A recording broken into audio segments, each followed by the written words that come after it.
Hi, welcome to One Eye on the Page. I'm Scott. This is 5-Year Battle Stephen King. Quarterfinals. Let's go.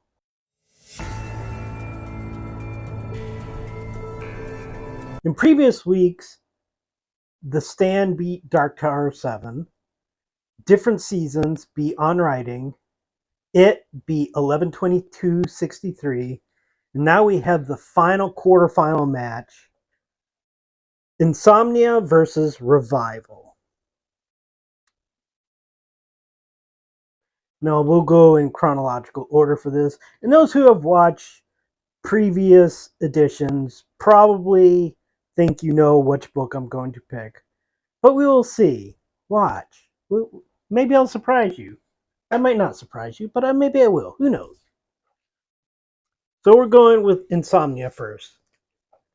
Insomnia was published, I believe, in 1994. It is the story of Ralph Roberts, a man in his 70s whose wife has recently passed away, and he starts getting insomnia, or sort of a gradually declining insomnia, where he starts waking up earlier and earlier. If he's used to wake up at 5, he wakes up for 4:30, and then 4:15, and then 4, and so on. And it doesn't matter what time he goes to bed, he still wakes up at that earlier time. And he starts to see things that the normal human might not see. And that leads him into a world that most people aren't aware of, and it has ties to the Dark Tower. I will be honest, the ties to the Dark Tower part, to me, is the least important part of this book. And some of it is a bit clumsy. The beginning of this novel, and particularly something I have said many times before, the last chapter of the novel are amazing. Some of the middle part could have been thinned down a little bit, but overall, it's one of my favorite books, not only of Stephen King, but ever. And as I have said, and I will try not to say any more in these 5-year battles, but as I have said it before, the last chapter is a piece of writing that I have read more than anything ever. Not my most read novel, but that last chapter is my most read piece of writing. I love Ralph Roberts. He is the quintessential Stephen King everyman. A man trying to do the right things, not always succeeding, not a perfect man by any stretch of the imagination. In this book, I will warn you, if you have not read it, trigger warning, domestic violence, not by Ralph, but it's a very important part. I would say Stephen King it's not written in first person, but it is written largely through the point of view of a 70-plus-year-old man in Maine. So although he doesn't necessarily come on and say he's probably leans a little bit conservative, and there are two homosexual characters in here. One of them is his best friend, and that doesn't seem to play a big part in the overall novel. I do think that the other homosexual character, that I won't spoil here because it plays a part of the novel, I think that is written from a 1994 Stephen King point of view. There's nothing wrong with it. I think looking at it from present day point of view, you might say, well, that doesn't quite make sense. it's from the point of view of a 70-plus-year-old Maine man. The thoughts that we look at are from Ralph's point of view. So that I did not have a problem at all when I read that, but of course, 27 years ago when this book came out, I didn't know much about the LGBTQ uh, umbrella as I do now. And of course, I'm not saying that I know a lot now, but I definitely know a lot more than I did then. And I think Ralph makes assumptions that are not correct. But those are minor things. Uh, Dude, you're interrupting my video. Stop sneezing. Again, Tyson and Dark Tower. There's also talk about abortion in here. If you're pro-choice or you're pro-life, you're probably going to feel a little bit insulted. Although I know in his own life, King is pro-choice. He doesn't hold back on anybody. And I mean, I got to be quite honest. Advocates, especially advocates who get paid money, I tend to look down on. Like, to me, it's like religions. If you're religious, good for you. Religions themselves, organized religions, I have issues with. But anybody, however they find, you know, their way in life, more power to you. So it's kind of the same thing here. I don't have anything to say about pro-choice or pro-life people, but the people who get paid for stuff take a beating in here. And people who are, let's say, zealots for both sides, take a bit of a beating. So if that is something that bothers you, I wouldn't recommend reading this book. It is about living the life that we have. And as we see in the novels, sometimes they get cut short, sometimes they last long, but we got to live the life that we have. And I will say, however many times I have read this final chapter of this book, and I couldn't even tell you how many it is, I have cried every time. If that's what you're looking for in a book, pick up this one. And now, Revival. Revival was published in 2014. It, as Insomnia also has the case, there's been no adaptation. I've talked about adaptations in previous videos. Neither one of them has a current adaptation. I do believe that Revival is optioned. I don't know that Insomnia is. I don't think it is, and I do think that if you were to make a movie of either one of these, Revival would have a better chance. Insomnia would have to be probably a TV series or a mini series, not a mini series, not like on a network show, but some type of long form series on cable somewhere or streaming. Revival is about originally a boy who meets a pastor. The boy Jamie and the Reverend Charles Jacobs, and they kind of take on a mentor-mentee role, and it is written in what you expect the Stephen King nostalgia writing to be. It's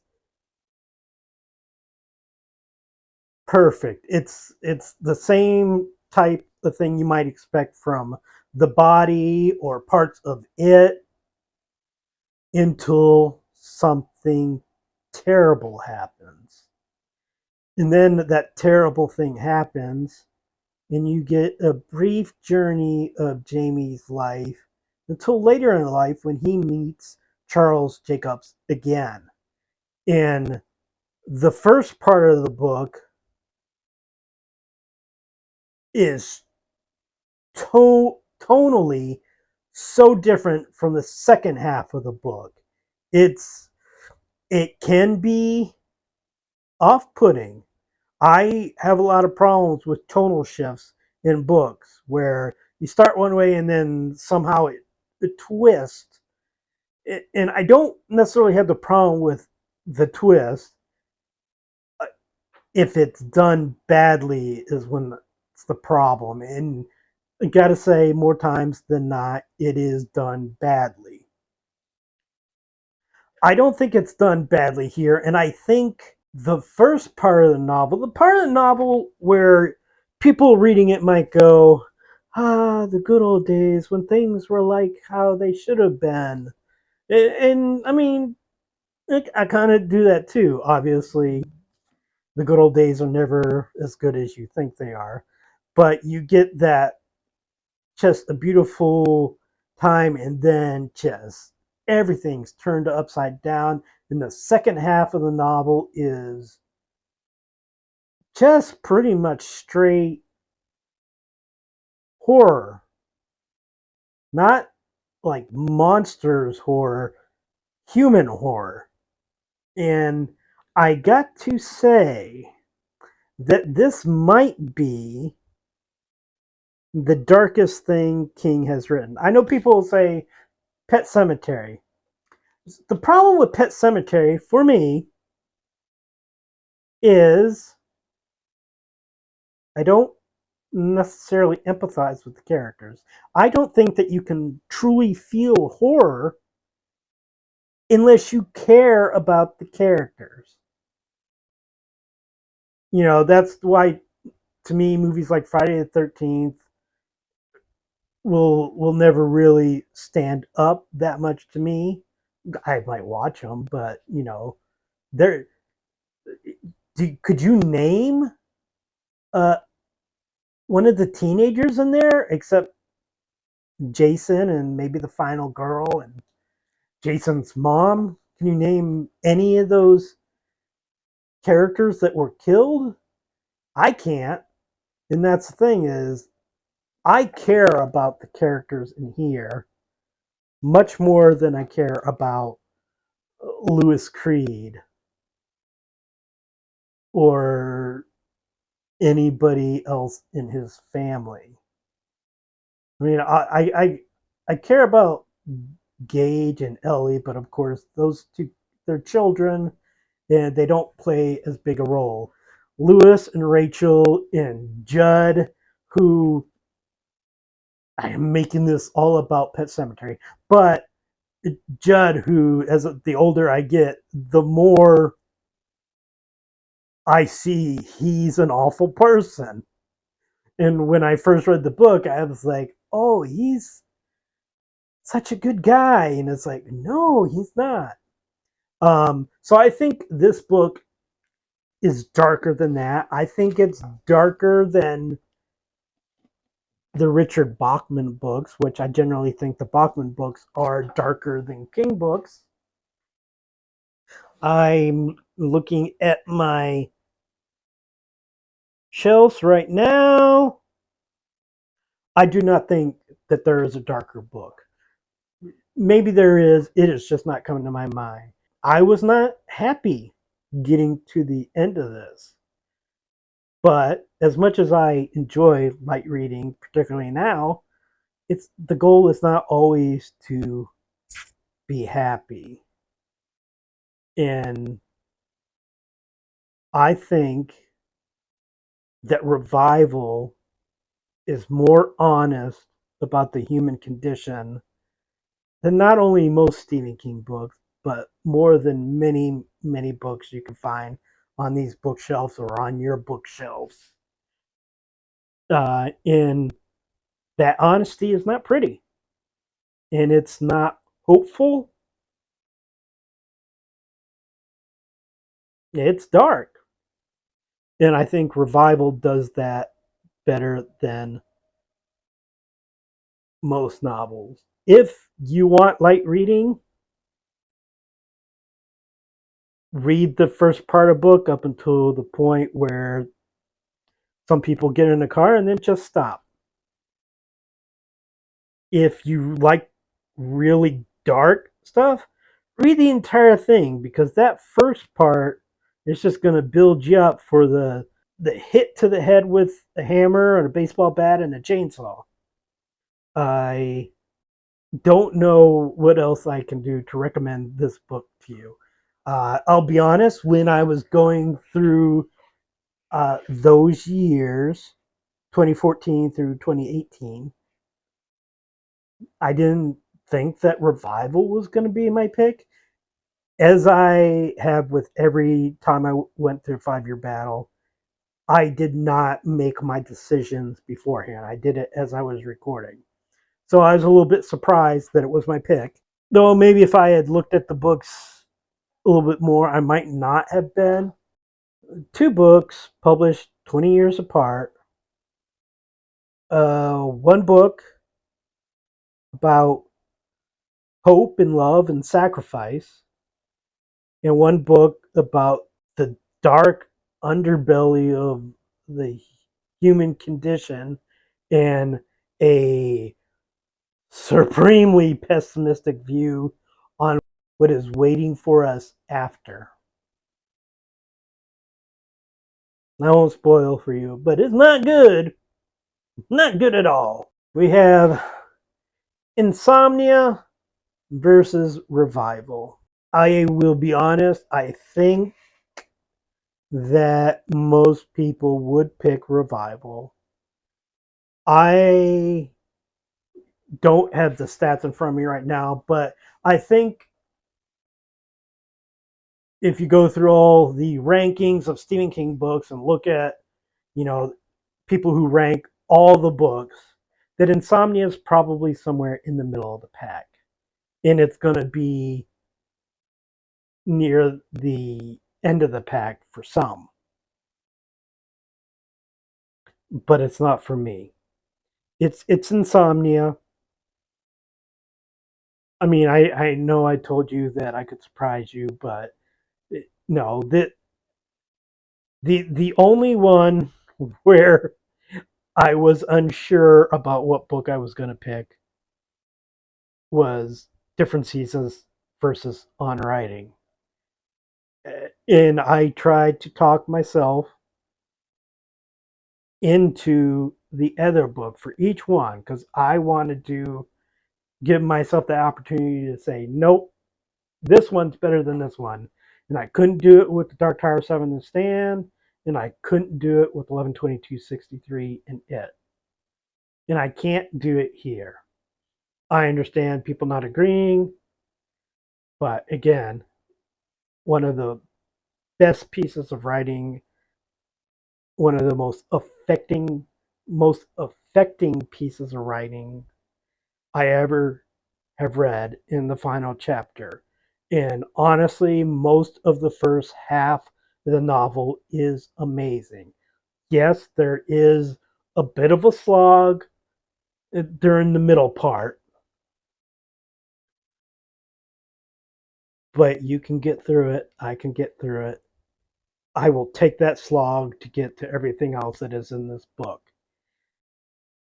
Revival is an excellent book,